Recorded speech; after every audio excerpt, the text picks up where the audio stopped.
We all tell stories. Think about it. How many people here are married? How many times have you told the story about how you two met? The story is this theatrical masterpiece. I tell this part, you tell that part, and at the end we smile, we hold each other's hands, and we look at each other.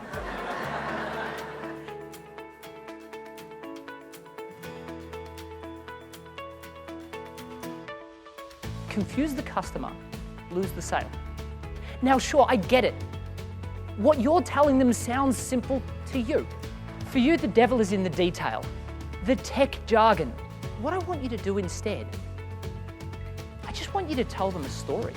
What we need to be thinking about are what are some of our best customer success stories, and how can we utilize those to tell clients to close more deals in shorter sales cycles. Since Matt has left and we've continued our practice, the board themselves have increased their ability to get wishes sponsored by another 15%.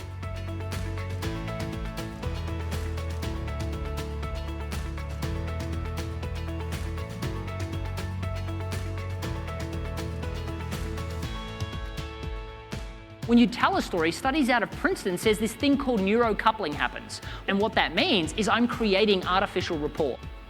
People remember 22 times more information when embedded into a story.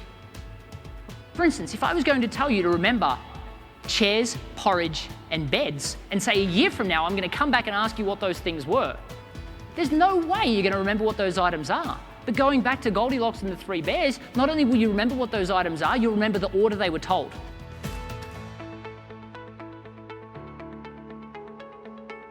How much time are you spending chasing clients, following up with them, and potentially not getting the sale because you don't have these well-prepared stories that help the customer know that you can deliver?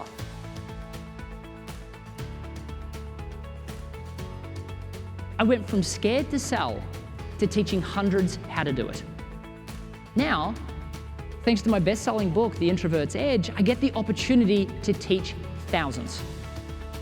You need to have a very refined sales script that leads to an objection, like the commercial real estate company. That objection leads to telling a story. We're speaking to the logical mind. And the problem with that is the logical mind's listening and thinking, that's not going to work for me.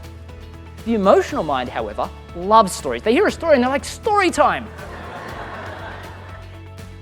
It short circuits the logical mind and you speak directly to the emotional mind.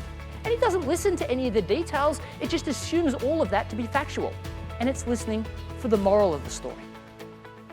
Now, the moral of the story is that the customer had a successful outcome working with you.